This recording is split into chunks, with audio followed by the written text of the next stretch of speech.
May I now request our esteemed Chief Guest, Honorable Lieutenant Governor of Puducherry, Dr. Kiran Bedi, to deliver the Graduation Day Address. Reverend Father, Chairman of the school, the founder of the school, teaching staff, parents and dear children. I'm exceedingly happy to be with you today. When I received this invitation, for me it was an opportunity to see you all and meet you all. I'm very grateful that the Joseph Arts and Science College and Kamala College of Education invited me. They were very nice to come to my office personally to do so. What is it that you want me to tell you? What is it that you like to hear? I've been thinking ever since I've been amidst you. I thought I might ask you, I might just ask you to ask me, what is it that you want to know? I have plenty to tell, but I want to tell you or share with you what you want to know. Would you like to ask a few questions? Would you like to ask a few questions? Yes or no? Yes? Raise your hands. Ask a question. That will tell me what is it that you want to know from me. Because my life has been very, very overworked. It's been very varied. It's got many aspects of life. It's got academic life. It's got a police career. It's got administration. And it's also got a family life. And it's also life as a woman. Woman sometimes in a profession, at some stage there was no man. No man.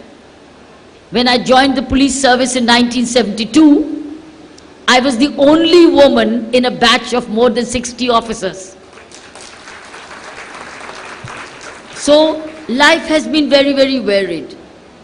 What is it that you would like to know which will help you to take a message from here today? I've come for you. I've not come for myself. As very rightly said, that I was very keen to meet the students. So what is it that you like? Do you have a mobile mic? Yes? Raise your hands and ask a question. Let me know, understand, what is it that you want to take away from me? Ask. Raise your hand.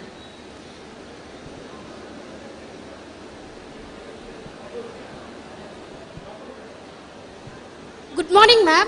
What is the secret of your boldness? What is the secret of my? Boldness? Bold. Courage. Yes. Boldness means courage, right? So what is the secret of my courage? Yes. Good question. Very good question. It's practice. It is practice. It's not being, it's like my secret of boldness goes back to my upbringing. Teachers teach you to be courageous. Parents teach you to be courageous. And you learn to be courageous. Now what is courage? Courage is to dare to do something which others may say it's not possible. But you believe that that's the right thing to do. When you believe that this is something which is the right thing to do, you prepare yourself to do that, even when others say it is not worth doing or don't do it. You believe that this is like, for instance, I give you an example. When I decided to join the Indian Police Service, nobody of my friends said, oh, Indian IPS is a good service. They said it's not meant for women. Don't do it. You can join the IAS. You can qualify, try and qualify for the foreign service. But not IPS. I said, why not? I think I love it. It's great to be a police officer and to do justice. But that meant that I had to be physically very strong mentally very clear on what I wanted. And I was courageous now to take a chance and prepare. So it's practice and preparation. You must believe that what you want is a good thing, is the right thing, and that you can do it. And then you prepare to do it. You practice it. Right? So the way to courage is not one time. Every day is a courage. Every day is a new day. And there are sometimes small decisions and sometimes they're big decisions. But when you do start taking small decisions boldly, you can take a big decision. But if you don't take small decisions, you'll never be able to take big decisions. So you practice small and small becomes gradually big. So practicing it is man or a woman does not matter. There is no difference in boldness between man or a woman. Both are equally gifted by God.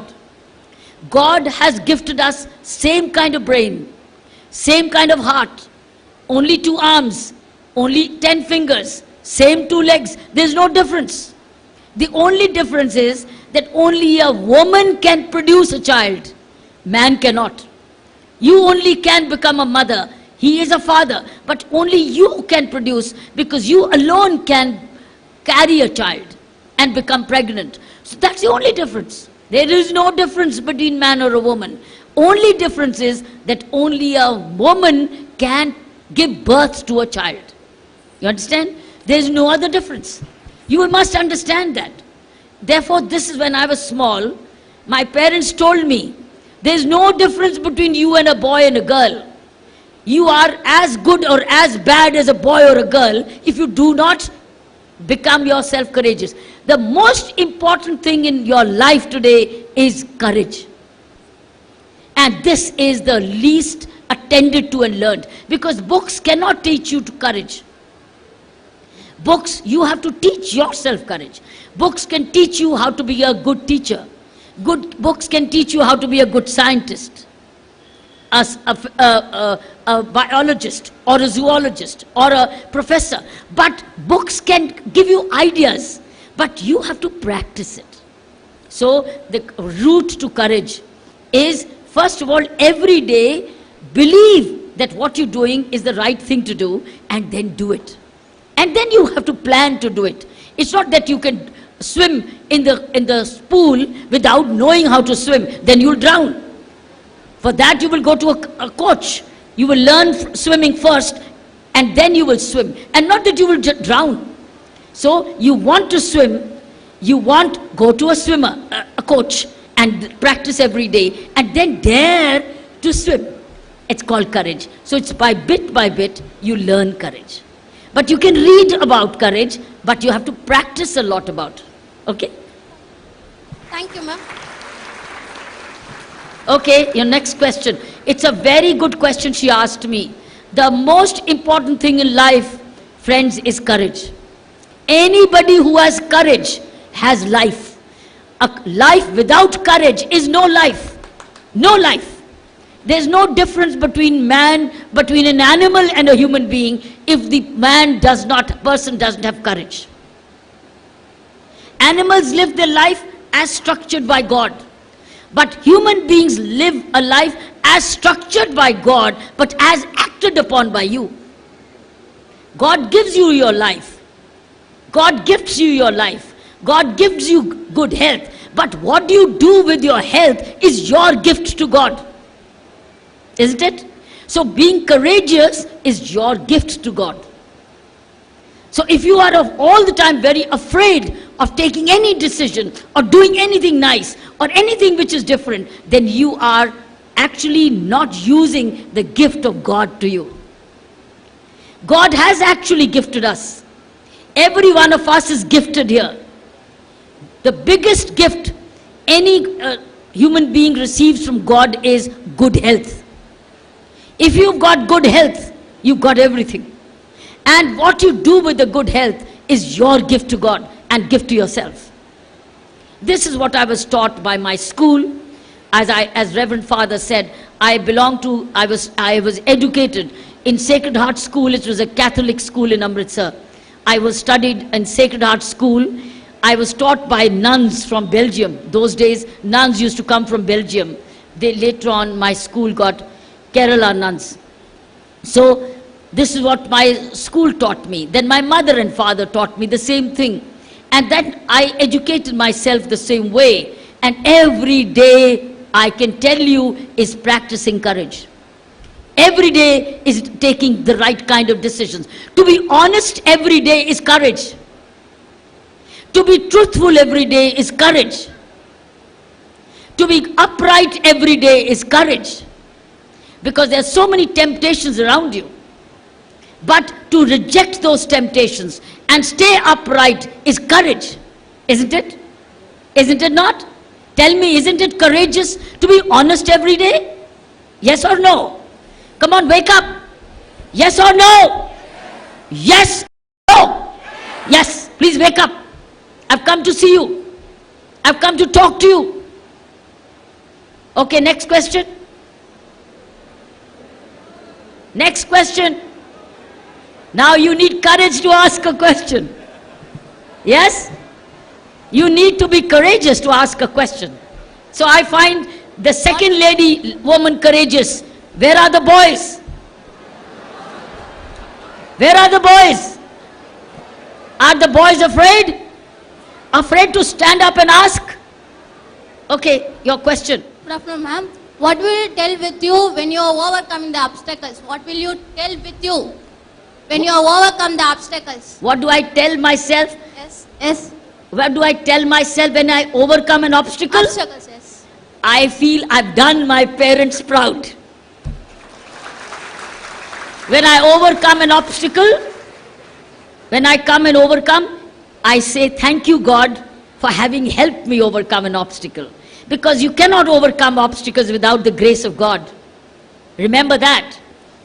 Even the obstacle is given to you by God to overcome. God does not give you an obstacle if you don't have the capacity to overcome. God gives you an obstacle to challenge you, to test you, whether you're worthy of it. And then, when you're able to overcome, you say, thank you God, you made me overcome. But then, I've done my parents proud. Because my parents and my teachers expect me to overcome these obstacles. See? So you say, thank you Lord for having tested me and given me this obstacle. But then you also say thank you to your parents and your teachers for having made you capable of overcoming. So you feel happy because you thank the Almighty and you thank your parents. Almighty is also happy and parents are also happy. Isn't it? And your friends are also happy. You know, in our life today, we have so many good friends who wish you so much well. They are proud of you when you do well. So that you make them happy. Isn't it? Okay, next question. Yes, please. That's a third girl. Where are the boys? I challenge the boys. Where are the boys? Let me see what question a boy asks me. I want to wait. Good morning, ma'am. Yeah, you want to ask? Okay. Good Yes, morning. that's a girl. Next question will be from a boy. That will be 3-1. Okay. Good morning, ma'am. It's a great pleasure to have you here, ma'am. Where are you? Uh, Okay. Why did you select IPS and who is your role model? I selected IPS because it's the most powerful service in the country today. If you uphold the law, then you can spare nobody. Not even anybody at the top. Ask a judge who's sitting here. Isn't that the most powerful service, to be a judge? It is. When he passes the judgment, he can send the people to the jail. I also send people to the jail. The judge also used his power to send people to jail or forgive. I also had the power as a police officer to send people to jail or even forgive. Because it's the way I look at the evidence. So it's a very, very powerful service. Not only power, it's a power to serve. It's a power to correct. It's a not power to punish. It's a power to correct. It's a power to serve. And one more question, ma'am. Who is your role model? Good question. I have many role models. I have not one. In our country, we are full of saints. We are full of great thinkers. We are full of authors. We are full of great leaders. Each one contributes and influences you. To me, there is no, it's a model of values. My model is values, where I can draw from different sources and acquire them. To me, there's no one person. It's persons around who have values. Some have one value, the other has another value. So I draw inspiration from all these sources. So remember, don't have one role model. Have values as your models. Thank you, ma'am. That boy is not getting a chance. He's standing there. Thank you, ma'am. You don't give a chance to the boys. Okay. Already I had two questions. One of the question my friend asked, who was your role model? My second question is that today many of the present generation is misled by different misleading leaders. What is your dream, or whom shall we follow, or whom shall we take as a role model as a present generation? What do you say for this? My question is, if there are leaders who mislead you, why do you follow them? Why do you follow them? No, If you think a particular leader is misleading you, why do you follow them? Do not follow them. That's your choice. Does he capture you? Does he chain you? And does he tie you with him? Yes? Does he? Then why do you follow him? You should reject him. If any leader you think is not right and ethical and honest and patriotic, why do you follow him? If any leader is dividing you, why do you follow him? You follow what your conscience tells you to do. You follow your conscience, not follow a leader. So you be a leader of your conscience. Understand? Thank you, ma'am. Good afternoon, ma'am. Very happy to see you here. I want to know, as a ladies, how can we develop our self-confidence as well as leadership qualities in order to survive in this competitive world? By, first of all, you must be clear as a woman, what do you want to be? What do you want to be? I want to be a good mother, a good citizen, Okay. a good teacher. Good. You want to be a good mother, a good citizen, and a good teacher, right? Now let's understand. Let's begin with the teacher first, and then a citizen and a mother. Okay? All the three things are very good to do. Number one, teacher. You want to be a good teacher. What should you do to be a good teacher? You will enroll yourself for a right kind of course to be a good teacher, right? You will then educate yourself to be a good teacher, right? Yes. Then you will practice everything which a good teacher is supposed to be, right? Yes. When you educate yourself to be a good teacher, when you study correctly to be a good teacher, then you prepare your class every day to be a good teacher, what will happen? You will get a lot of confidence. But you want to be a good teacher, but you don't practice to be a good teacher, you don't go to school to be a good teacher, you don't like teaching, then you will never have confidence. So to have confidence, first you must do what you like to do. And then plan. Plan for that to be a good teacher. So when you deliver well, people will like you. And when they like you, they will appreciate you. And that will give you more confidence. But the fact that you have done practice, you have prepared, will give you confidence. Your conscience will tell you, well done. Before others say well done, you will tell yourself well done. Isn't it? Yes. That is confidence building. Number one. How do you become a good mother? How do you become a good mother? Most important is to see that you marry the right kind of man Yes, I hope so. and not marry a fool. Don't marry a fool. I got a good husband. Good. Because of his encouragement only, I have completed both my MPhil as well as B.Ed. So you are lucky. Now Yes. you can be a good mother. How? By being a good mother to your child, to educate the child and give the child the right values. That's being a good mother. Right? Yes. Now, how can you be a good citizen? You are already a good citizen when you are a good teacher and you are a good mother. Because you are already contributing to nation building. Yes. Isn't it? Yes. Thank you, ma'am.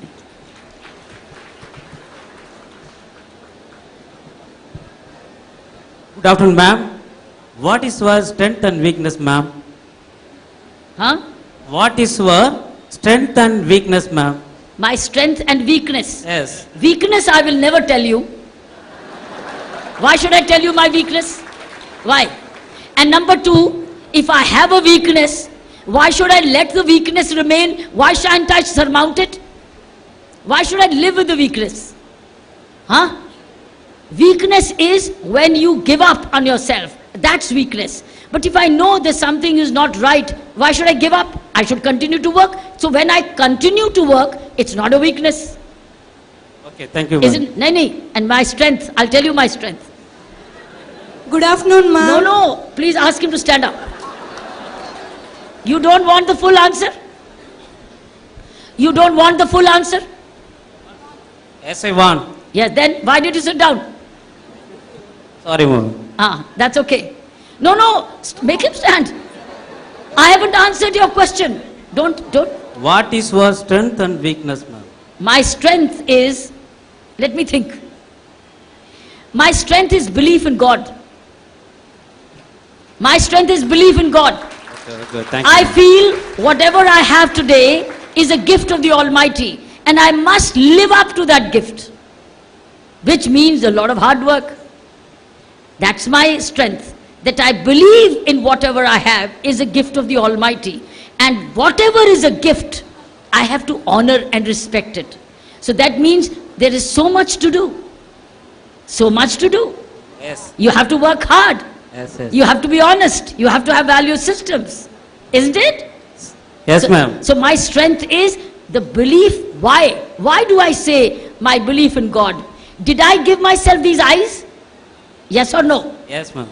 Yes. I gave myself these eyes? Yes, ma'am. Or was it a gift? No, So where did these eyes come from? God's gifted, ma'am. Huh? God's gifted. Yes. Where did I get these very good ears from? Did I put them here? ma'am.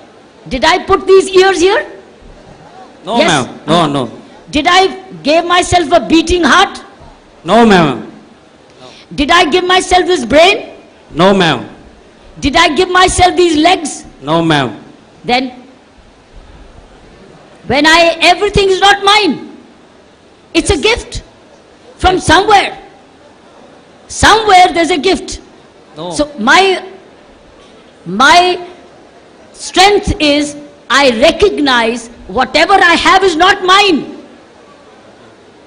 I have to continue to be worthy of it. I'm trying to tell you something very important. Now try and listen, all of you. Are you listening? Are this group listening? This group on my left listening? On my right listening? Are you listening?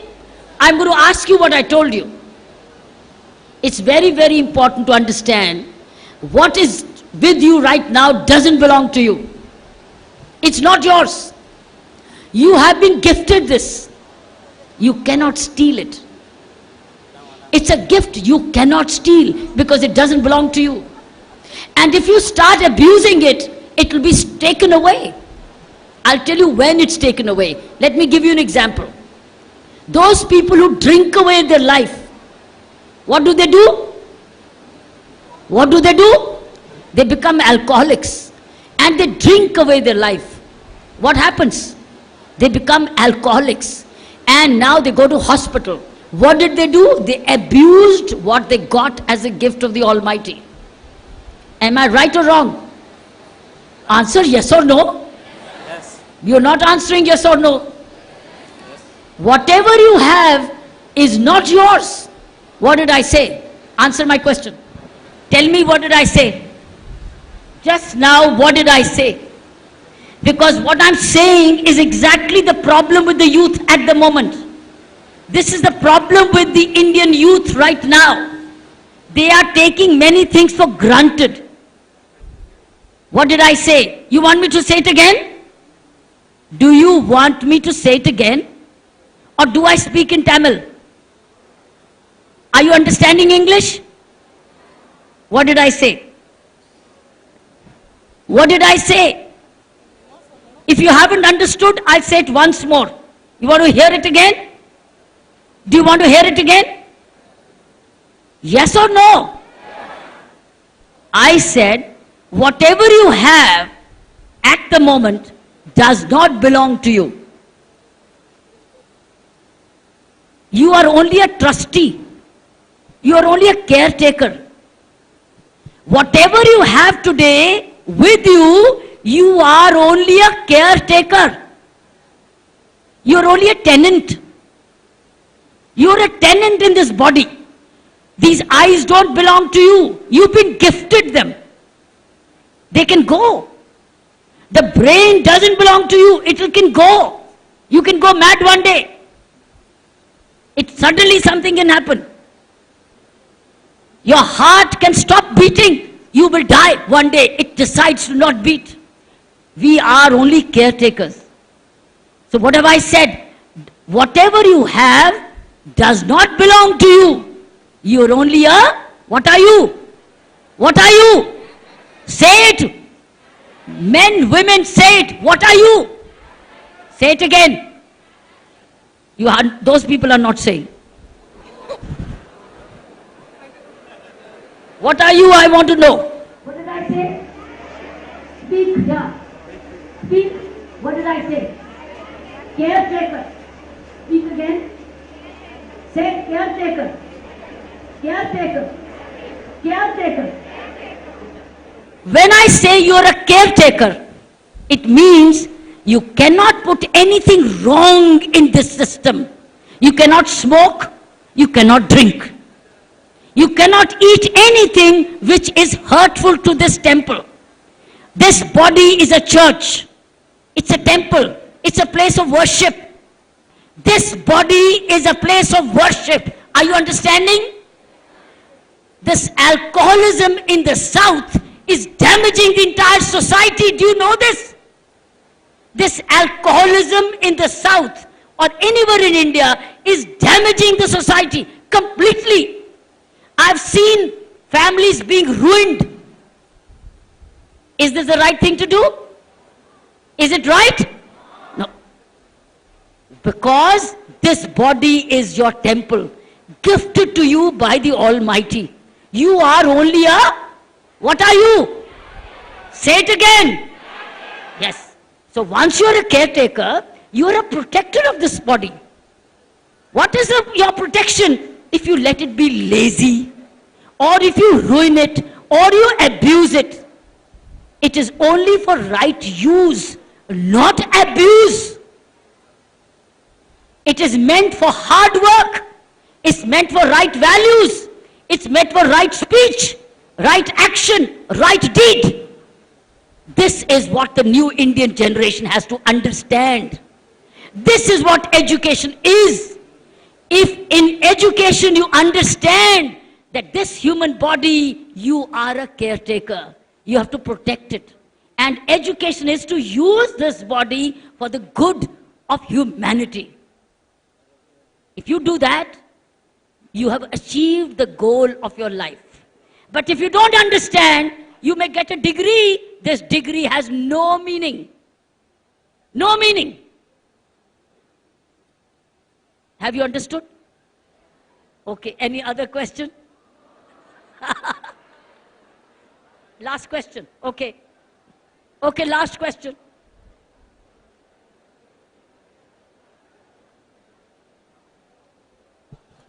Last question. Yeah.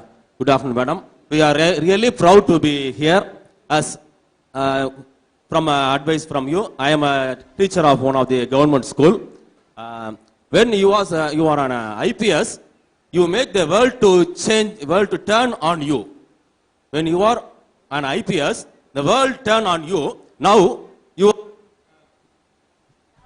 governor, now also not only India, the world is looking on you. What the Puducherry going to? You now give an advice. You are a caretaker. All the youths, we are a caretaker. If anyone asks what is in famous for Pondicherry, there are Ramarashramam and big hospitals. But if you ask any youth, he will say, liquor is famous in Pondicherry. Now, if we ask any youth, the youth will say, what is special in Pondicherry? Our Kiran Bedi is famous in Pondicherry.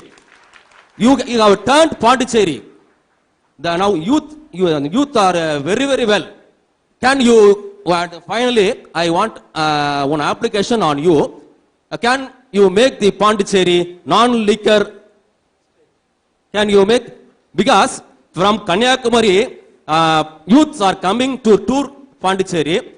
When they entered the Pondicherry, the liquor shop is welcome the youth. And the total spoiled, tourism was spoiled on the liquor shop. If you make Puducherry a non-liquor shop, then not only India, not only the world, all the youths will make, now you are the role model. If you done this great job. Good question. Sit down, I've understood. Yes. Tamil Nadu has prohibition. Okay? Yes? Substantially or partial? Supposed to be. Oh. Well, it is, as far as Tamil Nadu is concerned, you have legislated prohibition, right? You have decided to have prohibition. Pondicherry has decided not to have prohibition for the reason it wants liquor money. Because it does not generate development money. It therefore picks your pocket to get the money. And I now want to tell you what am I doing as LG. I am gradually reducing the number of shops Pondicherry has. Any complaint which I am receiving from the locality people that they don't want the toddy shop or the arak shop or the liquor shop, I tell them immediately appeal against it to the Deputy Commissioner Excise. If he does not cancel it, appeal to the Excise Commissioner. If he does not cancel it, appeal to me, I'll cancel it. So what I'm saying is that to bring in full prohibition, it is a political will. It's the will of the political party in power. You understand? And that's democracy about. Pondicherry has elected people who did not come on the manifesto of prohibition. Therefore, I as a governor cannot impose prohibition on an elected government which was not elected on prohibition as a policy. So people have to demand it, that we want no liquor shops. But people did not demand it, and therefore the political party also did not advocate it. But as a governor, if anybody complains to me that this liquor shop is a public nuisance, I tell them, write an appeal, go to the DC Excise. If he does not listen to you, go to the Secretary Finance. If he does not listen to you, I am listening to you, I'll cancel it. I have cancelled many shops. I have now delicensed many shops. So I am doing what I can do as fast as possible. Okay?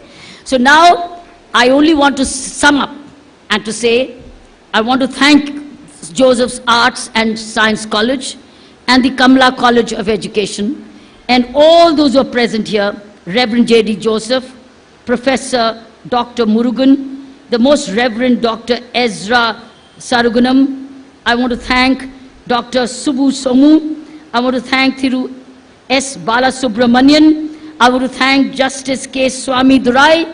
I want to thank Thiru K. Govindarajan. I also want to thank J. Prabhakar Jayaraj. I want to thank you, all your teachers, parents, students for having invited me here today. I wish and pray that you become very good caretakers of all the gifts you have. Jai Hind. Thank you, ma'am. Thank you for your inspirational and motivational words.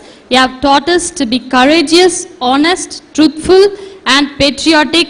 At the most, you have taught us the fear of God and the importance of values.